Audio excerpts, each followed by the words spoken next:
কারো রক্ত ঝরায় নাই, এটা যেন কোনোদিন হয় না।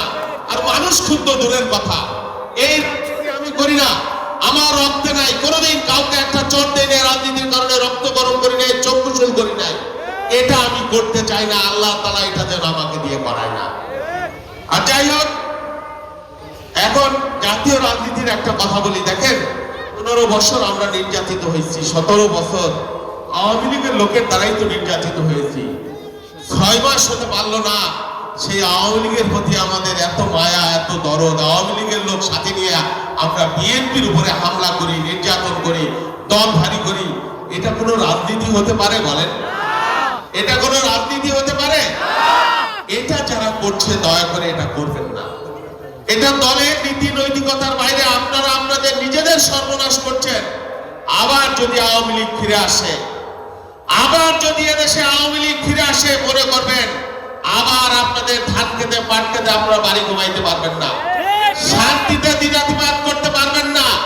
সেই জন্য দল ভারী করার জন্য আমার যারা রয়েছে তাদেরকেও বলি, আপনারা আওয়ামী লীগকে সাথে নিয়ে দল ভারী করেন না, অপরের উপর নির্যাতন করেন না, নিজের দলের ভাইদের উপরে অত্যাচার করেন না।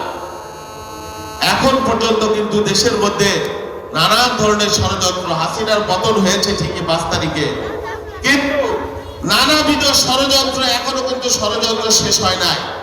আপনাদেরকে সচেতন থাকতে হবে।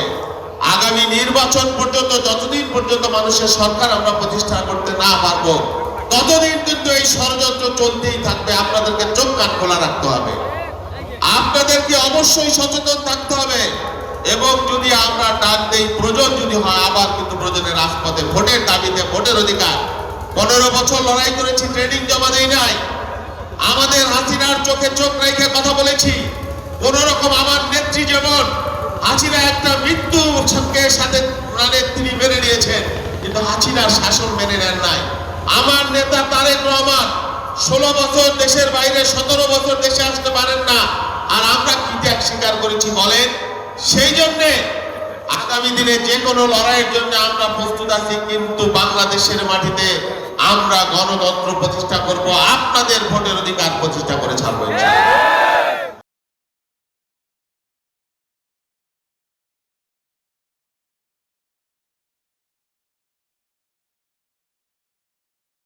আমাদের নেত্রী হাসিনার মতো না, বড় বড় কথা বলে যে হাসিনা পালায় না, পালায় না। 3 দিনের মধ্যে পাগার পার হয়ে একা জান নিয়ে পালায় চলে গেছে বন্যে নিয়ে। আর বেগম খালেদা জিয়া, তিনি একেবারে মৃত্যু পথযাত্রী অবস্থায়, তার সন্তানের চিহ্নি অবস্থায় তিনি আপোষ করেন নাই হাসিনার সাথে, আওয়ামী লীগের সাথে। এই জন্য বেগম খালেদা জিয়াকে ভালোবাসি, আর এই জন্য শেখ হাসিনাকে ঘৃণা করি। আওয়ামী লীগের লোকদের জন্য আমার করুণা হয়। এক নেত্রী তার জীবন নিয়ে পালাই চলে গেল, আপনাদের কি করে গেল? আপনাদের যদি লজ্জা থাকে, এই আওয়ামী লীগকে থুতু বাইরে আপনাদের বিদায় করা, ঝাঁটিয়ে বিদায় করা উচিত। প্রিয় বন্ধুরা, আগামী দিনে বাংলাদেশে একটা নির্বাচন হবে গণতন্ত্রের জন্য। সেই নির্বাচনকে সামনে রেখে আপনারা ভাই হিসেবে দলের মধ্যে ঐক্য রাখবেন, সমাজে শান্তি রাখবেন, শৃঙ্খলা রাখবেন। গায়ের জোরে কারো উপরে কোনো অন্যায় জুলুম যাতে না হয়, কোনো সালিশ দরবারে কারো উপর যাতে অন্যায় না হয়, কোনো দখলবাজি যাতে না হয়। বিএনপির কেউ যদি এগুলোর সাথে জড়িত থাকে, এই যে নেতাদের বলবেন, না হলে আমাদেরকে বলবেন। আমরা কিন্তু এগুলো কোনো প্রশ্রয় দেব না। আমাদের দলের করা নির্দেশ, এলাকার শান্তির জন্য, মানুষের শান্তির জন্য আমরা যে কোনো ত্যাগ স্বীকারের জন্য, যে কাউকে আমরা ত্যাগ করবার জন্য আমরা প্রস্তুত আছি। প্রিয় বন্ধুরা, সময় বেশি নাই, আমি আর বক্তব্য দীর্ঘায়িত করবো না। আমার গলা ব্যথা, কথা বলতে পারছি না। আগামী দিনে ইনশাল্লাহ আপনাদের সাথে আমি আছি।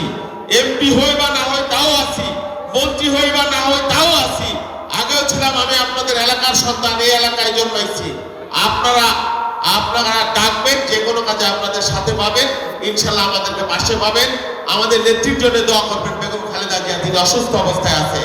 তারেক রহমানের জন্য দোয়া করবেন, ইনশাল্লাহ আগামী দিনে যাতে তিনি দেশের নেতৃত্ব দিতে পারেন।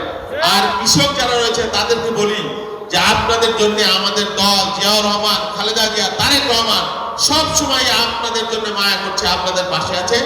আমরাও কৃষক বন্ধুদের পাশে আছে। আগামী দিনে যদি আমরা সরকারে যেতে পারি, বাংলাদেশের কৃষক যাতে কষ্টে না থাকে, তাদের পণ্যের মূল্য পায়, তাদের যাতে দুর্ভোগ না হয়, যাতে পরিবার পরিজন নিয়ে যাতে এক দুবেলা খেতে পারে, শান্তিতে থাকতে পারে, সেই জন্য আমরা কমিটমেন্ট করেছি আপনাদের পাশে আমরা থাকবো।